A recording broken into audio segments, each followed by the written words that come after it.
عزیزو، میں pastor ہیڈم Sindhu Bible مقدس کی تعلیم پر مبنی پروگرام میسج دیتا ہوں تاکہ آپ زیادہ سے زیادہ بائبل مقدس کو سیکھ سکیں۔ جیسا کہ انسان کے متعلق لکھا ہے، انسان کی بہت ساری سزائیں ہیں۔ انسان کی بائبل میں خدا نے چنیدہ بہت ساری نعمتوں کو بھی بھیجا ہے۔ بہت ساری سزائیں ہیں، بہت ساری نعمتیں ہیں۔ ایسے ہی بائبل مقدس میں بہت ساری پیدائشیں بھی نظر آتی ہیں، اور آج میں چاہوں گا کہ ہم خدا کے زندہ کلام میں سے انسان کی پیدائشوں پر غور کریں۔ کیا ساری پیدائشیں انسان کی نجات کے لیے کافی ہیں؟ ہم ڈیٹیل سے سیکھیں گے۔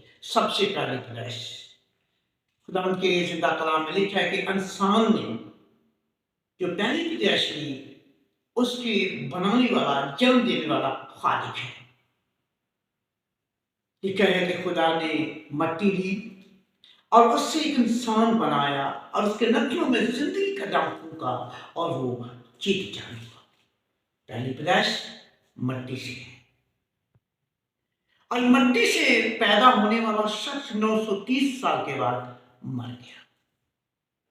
یہ بھی پیدائش کوئی مجھے کامل پیدائش نظر نہیں آتی، یہ بھی فناہ کی طرف گئی، جس کے متعلق کہا خدا نے تو خاک ہے، پھر خاک میں لوٹ جائے گا۔ اب دوسری پیدائش پر بھی غور کرتے ہیں۔ پہلی پیدائش مٹی سے اور دوسری پیدائش نفس سے، یعنی انسان سے۔ خدا نے آدم پر گہری نیند بھیجی اور اس کی ہڈیوں میں سے ہڈی اور گوشت میں سے گوشت لیا اور ہوا کو پیدا کیا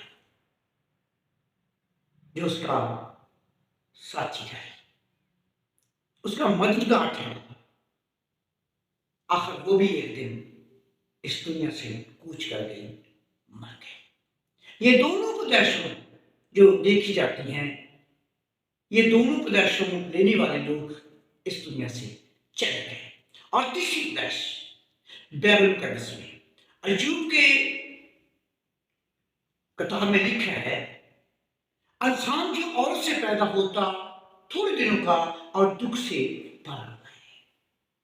یہ تیسری پیدائش ہے، یہ عورت سے ہے، یہ انسان کے ارادے اور ملاب سے ہے، خون اور گوشت سے ہے۔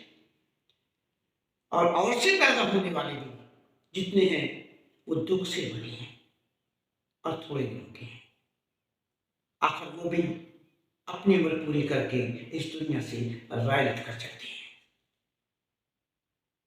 ان میں بھی کوئی خوب کامیابی نظر نہیں آئی۔ اب ہم دیکھیں گے چوتھی پیدائش پر غور کریں گے۔ چوتھی پیدائش کے متعلق لکھا ہے، وہ نہ خون سے نہ انسان کے ارادہ سے بلکہ خدا سے پیدا ہوئے۔ چوتھی پیدائش جسم سے بھی نہیں، خون سے بھی نہیں، ارادہ سے بھی نہیں، بلکہ خدا سے ہے۔ وہ کلام کے وسیلہ سے پیدا ہوئے، کیونکہ کتاب مقدس میں لکھا ہے یہ جو نئے سے پیدا ہونے والی پیدائش ہے، یہ کلام کے وسیلہ سے ہے، یہ بپتسمہ کے وسیلہ سے ہے۔ جتنوں نے مسیح یسوع میں شامل ہونے کا بپتسمہ لیا، مسیح کو پہن لیا، یعنی زندگی کو اوڑھ لیا، زندگی کو پہن لیا۔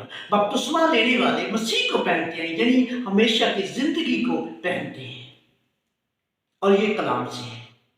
اور کلام مقدس کے حق میں لکھا ہے، پھول تو گر جائے گا، گھاس سوکھ جائے گی، پر خدا کا کلام ابد تک قائم رہے گا۔ جب خدا کا کلام ابد تک قائم رہے گا تو جو کلام سے پیدا ہوئے وہ بھی ابد تک قائم رہیں گے۔ انسان جس کے متعلق لکھا ہے تو خاک ہے، خاک میں لوٹ جائے گا، اور ایسے شخص سے بھی پیدا ہونے والے جو ہیں وہ خاک میں لوٹ جائیں گے، پر جو کلام سے پیدا ہوگا ان کے متعلق یسوع نے کہا گر وہ مر بھی جائیں تو بھی زندہ رہیں گے۔ یہ پیدائش جو ہے یہ چوتھی پیدائش ہے۔ چوتھی پیدائش کلام کے وسیلہ سے ہے۔ اب دیکھیں گے پانچویں پیدائش پر غور کریں گے۔ پانچویں جو پیدائش ہے یہ روح القدس کے وسیلہ سے ہے۔